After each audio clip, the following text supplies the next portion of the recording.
Hello everybody, how are you feeling today morning?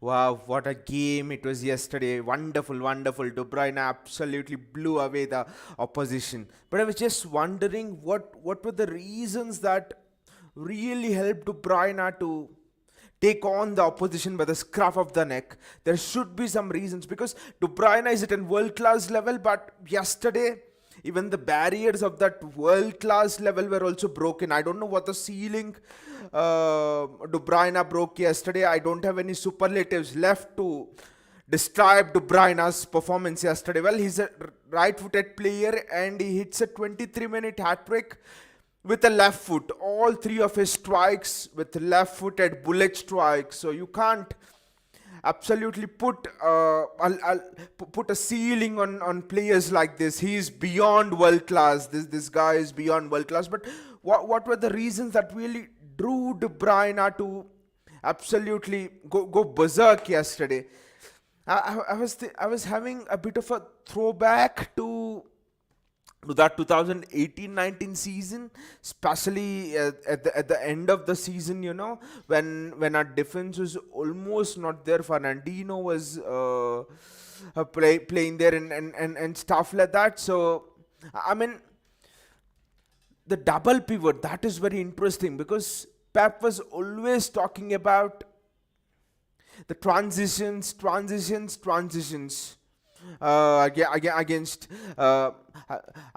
before the match against Wolves. So I mean, he didn't just refer to the match against Wolves. I think here he was referring to the match against West Ham as well, because West Ham are also absolutely deadly on the transitions, and Wolves are not a defensive force that they were once under Nuno Espirito Santos. So but West Ham are a much more better defensively organized force, and they hit you on the break heavily as well. So was Pep indicating something, keeping the West Ham game in mind as well? I think the double pivot is the crucial thing here that links both the games.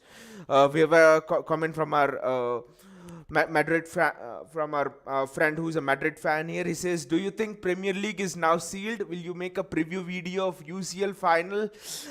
No, mate. The Premier League is not at all sealed because I'll tell you why. Liverpool are playing two of the shittiest teams in the league. Southampton, I mean, shittiest in the sense that they are right now running through a crap run of form. Southampton, Brentford hit them for 3. So you should not be surprised if Liverpool hit them for a 6, right? Then the goal difference is gone, right? So they play Southampton and they play Wolves. You saw how we destroyed Wolves yesterday. So Liverpool could potentially do that. And we have two teams which are not quite easy to play against, especially West Ham away. West Ham won against Liverpool, and in the away leg, I think earlier in October or something, West Ham defeated Liverpool 3-2. So West Ham have snatched points of Liverpool. And also in February, Liverpool just won against West Ham 1-0, and that too it was a lucky goal. Trent Alexander-Arnold had a speculative shot. It falls to Sadio Mane. As always, luck is with Liverpool, and then he hits the ball in. So West Ham, people are really underestimating how difficult this tie of West Ham away can be. And if we drop any points there, well, then the last tie, Aston Villa, is going to be a pressure cooker one. So the tie is not over yet. The tie is definitely not over yet. But coming back to this De Bruyne performance, I think the double pivot is something which really made him explode, because you have Gundogan and Rodri sitting, which means that the defensive responsibilities on De Bruyne are not as much, and he was just freely floating around the pitch. He was almost the most advanced player sometimes. He was almost playing as a false 9 sometimes. I know De Bruyne was at faults for that first Wolves goal. He didn't pick up Den Donker, but does a double pivot actually liberate De Bruyne? That is the question here for me. And also there's some news coming out about the injuries as well, with Aymeric Laporte, and even Fernandinho was injured. So potentially in the worst case scenario, we could be without Fernandinho or Laporte as well for the West Ham game. So who do you play in defense now? Would you play Bernardo Silva in defense? I don't I don't know. So I mean it's really gonna be very tough deciding who will be a centre backs. De Bruyne might make some problems for Benzema for the Ballon d'Or because KDB is also on another level. But potentially Benzema, Real Madrid, UCL final, right? And also France. I mean, Real Madrid have won the league. Of course, City might or might not win the league. So, I mean, there are a lot of things in favor of Benzema than in the favor of De Bruyne. Especially, I think the UCL performances count for much more in the Ballon d'Or ranking. I don't know why it is. And Benzema has absolutely blasted every record in the UCL. So this season he's just been untouchable in the UCL. So I mean, De Bruyne is not in for a shout for the Ballon d'Or. I don't think De Bruyne will be even voted as the best player in the Premier League, the PFA player, journalist player of the year, because I think they will vote Mo Salah as the best player of the year, maybe. So I don't know why there is that sort of a bias. If you don't do well in Europe, you generally are not in contention for the Ballon d'Or. So talking about our defensive reinforcements, I'm really worried against West Ham. Who do we play at defense? So I mean, so this form of De Bruyne is so impressive for me because we might not be able to defend well against West Ham, and it might ultimately be a shootout. Who scores more? So in such a scenario, I think you really need De Bruyne in this form. Well, he can create something from virtually nothing. So what will be the things you think City needs to improve and seal the league? I would not say improve, but we don't have any defenders, mate. Our best back three, Walker, Stones, and Laporte are. I mean, so Walker, Stones, and Diaz are all injured out for the season. Now Laporte might be out for the season. Fernandinho might be out with a niggle. So we don't have any centre backs to finish off the season. that is.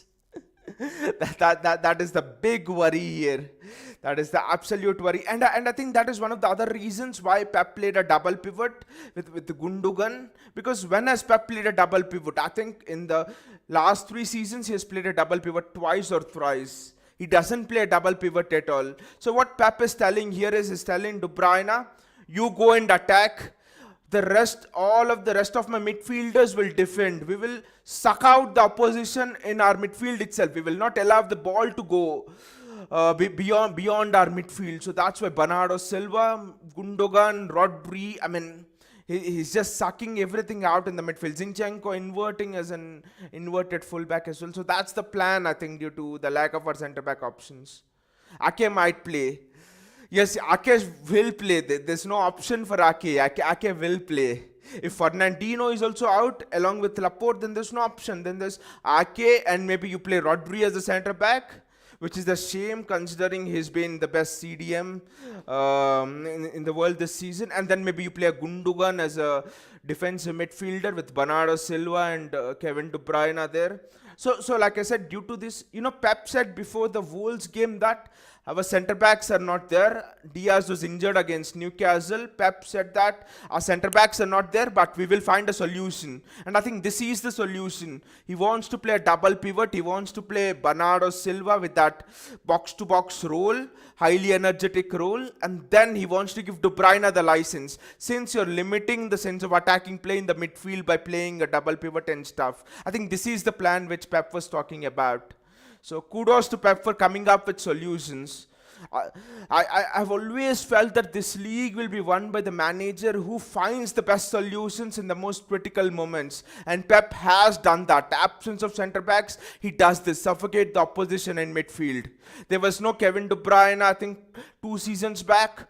He played Gundogan as a false 9 and City won the league in that COVID hit here. So it's always, people say City spend money and all, but for me it's always been about Pep finding those solutions. His coaching staff coming up with things like playing Zinchenko at left back, playing Fabian Delph at left back and things like that.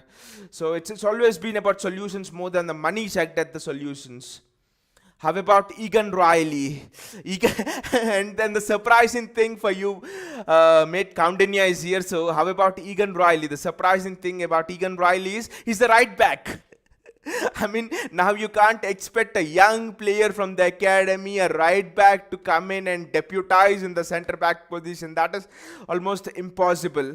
So for me, I think he plays Luka Mbiti if there's no option, because Luka Mbiti is physically strong. He's the captain in our youth team as well. So he plays Luka Mbiti if there's an option.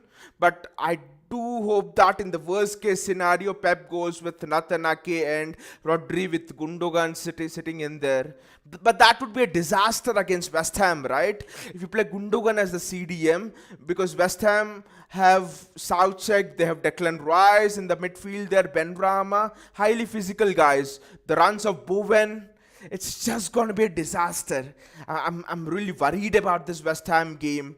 The only thing is, Bruyne is in such impressive form. That's why I was like, when it was 1-1, I was shit scared. I was worried because we have a 3-point cushion, but that cushion, if it's like a wild card, right? The 3-point cushion, you don't expect, but you get a wild card. And if you ask me to pick a fixture where I'll utilize that wild card, it will be West Ham away.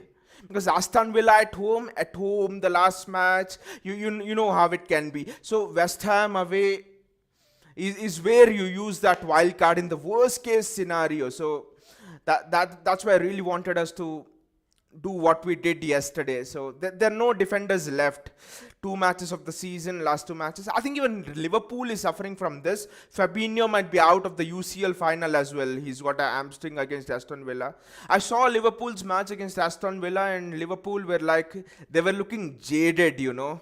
They were like, they're not having that energy. They just wanted it to be over. Liverpool were like a team that has run the marathon of 40-50 kilometers, and they were at that last 1 kilometer. You know, you almost don't have energy left, but you somehow have to pick up that last morsel of energy. That's how Liverpool were. So people say UCL, but I still think that Premier League is the toughest one to win, especially for the consistency it demands, especially for the sacrifices it demands, especially for the demands in terms of solutions. How do you seek solutions when this special situation is there? For example, in front of Pep, no defenders. What does he do? No Kyle Walker. You know what Wolves were doing yesterday? They were playing in a 3-5-2. Which is pretty much the formation which Spurs plays. They almost replicated the Spurs blueprint of beating us. 2 forwards high and wide with Raul Jimenez dropping into the midfield, which Harry Kane did. And then both of their wing backs were high and wide. Jimenez picks up the ball and then he distributes it wonderfully out wide. And both Cancelo and Zinchenko for us are up. So it was very difficult dealing with the transitions yesterday. The only reason why we came out, I mean, forget the scoreline. The scoreline was De Bruyne's brilliance. The scoreline was all about a world-class player who's gone beyond world-class now. But in terms of tactical play, we were actually bad in defending transitions yesterday. We did not manage the transitions well. A clinical team, and it would have been 3-2. At 3-1, we should have considered a goal. It would have been a very close match if not for De Bruyne yesterday. So I'm happy that we came out unscathed. But for people who think this Premier League title race is over, I do feel it's just a sort of a mini beginning before the climax. For the climax, you don't quite know. It's almost like a thriller movie, a super hit thriller movie, where you do not actually know who the criminal is before the climax. It's going to be something like that. It's going to be super suspenseful. And I wanted to talk about this because this double pivot one intrigued me, because Pep needed to go for this solution. And I think in the process of finding this solution, Pep has also given a new lease of life for De Bruyne. Maybe he might think about it in the future, playing a 4-2-3-1 with Kevin De Bruyne being given that lease of life, he might think. But next we go to the West Ham game, which is going to be absolutely tough, mate. I do not know how we will go how we will go there and face them. They're in imperious form. They defeated, it was Norwich, but they hit them for 4. A draw would not be the worst outcome against West Ham actually now.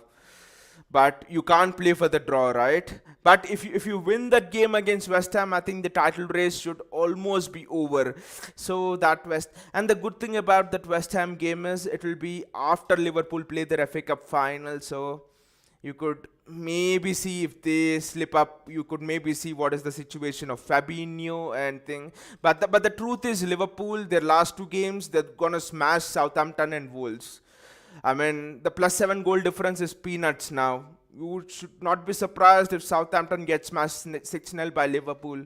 That's what they're capable of. So the goal difference is nothing. The pressure is still on, and we need to go up there and win both those games against West Ham and Aston Villa. People say win one of it, but that goal difference. But no, I don't see this against this Liverpool team. You can't take anything for granted. Just like we took Madrid for granted and didn't finish off our chances. It come to bite us. So we just can't take any chances against this Liverpool team. Anyway, guys, let me know in the comments below, what do you think about the 2 holding midfielders for City? Does it make Kevin De Bruyne better, or was it just a one-off match against Wolves yesterday? Anyway, do let me know in the comments below, and if you're liking the content, do click on the subscribe button and do click on the bell icon so that you'll get notifications whenever I upload new videos. Until then, take care and see you all.